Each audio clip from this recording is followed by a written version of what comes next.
is going on, guys? This is Most Valuable Player here's second video, and we got who?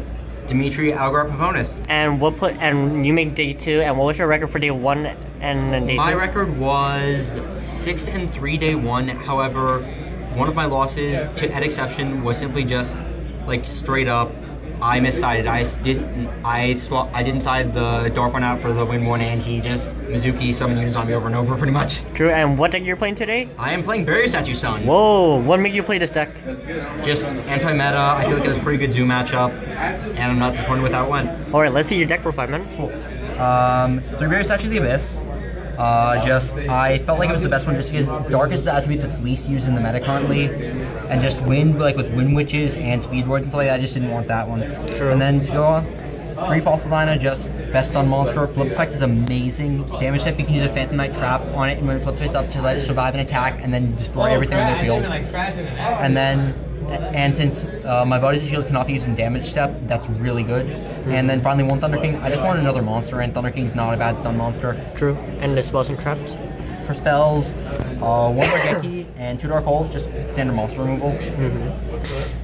And then for other quick play spells, we're running 2 Chalice, 1 Lance. The 2 Chalice, just effecting is nice, and Lance just damage step shenanigans and just protection from Dark Holes and stuff is very good. Play offense and defense. Pretty much, yeah. And then Silver Calcos, boost all monsters by 500, 1 for turn can't be destroyed, and if I control multiple attack position monsters, the one with the lowest attack cannot be attacked. So basically, like if I have a lower monster, or the cool thing is if I have 2 with the same attack, neither can be attacked.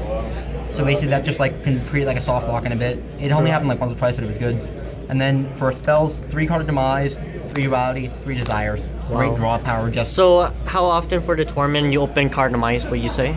About as often as like statistically you should open a 3 of, but just you draw into it so much more just because of your draw power cards. True. Funnily enough, I actually my three losses day 1, all of them were games that I went first, and I won 1 more Daryl that I won, and then the 5 other games I won going second. Wow. That's funny. And then for trap cards, I'm running a lot. I'm running 3 Dark Bribe, just effect negation, just stuff. It can trade evenly with Twin Cruisers, which is great. And other than that, it can stop stuff in key moments. I know they get a plus, but if they can't even use the cards they plus off of, it just doesn't really matter to me. Negate any spells and trap. That's ridiculous. Yeah. 2 Quakings and 2 Stormings. I honestly wish this was a 3rd Quaking a lot of times, but just it also has its merits. I don't know if I change it to 3 Quaking, 1 Storming, but either way it's good. And then finally, these were the good things. 3 of each Phantom Knight trap.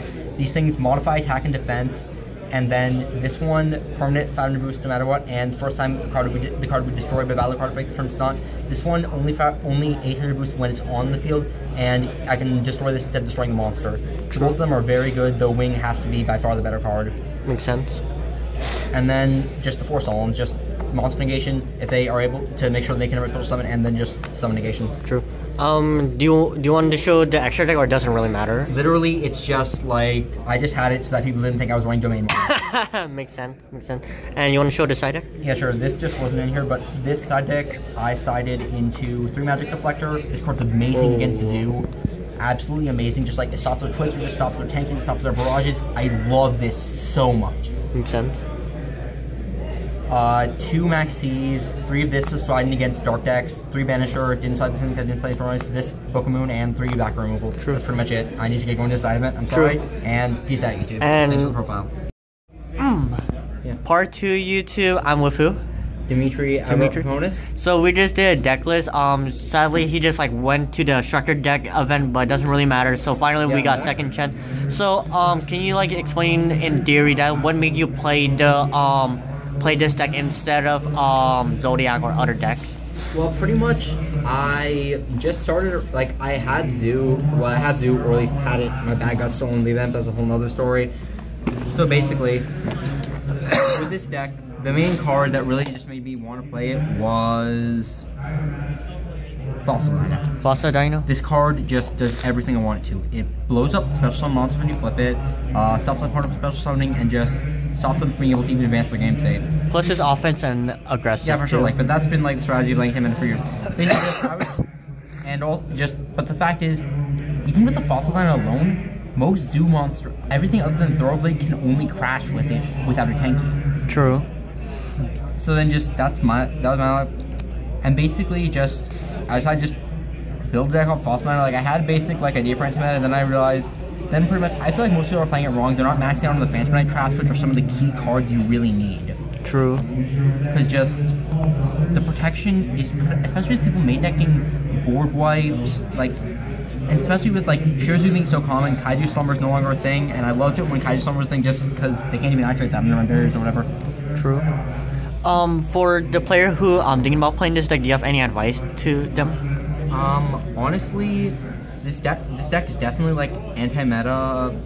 Definitely, it's like, and if like you're playing this on a local level, make sure like study your. Make sure study your local meta game very carefully. The reason this was good here was because I was able to get the round 1 buy, so I was able to like stop, not like play anything like super rogue. So like pretty much what I was playing against was Zoo, Infernoid, and randomly 2 Minervas. Makes sense. And basically with those, they all have one thing in common. True. How long? Other than Snow, they have very low attack points, so I can just like run over them with my boost. So wait, can you? Yeah.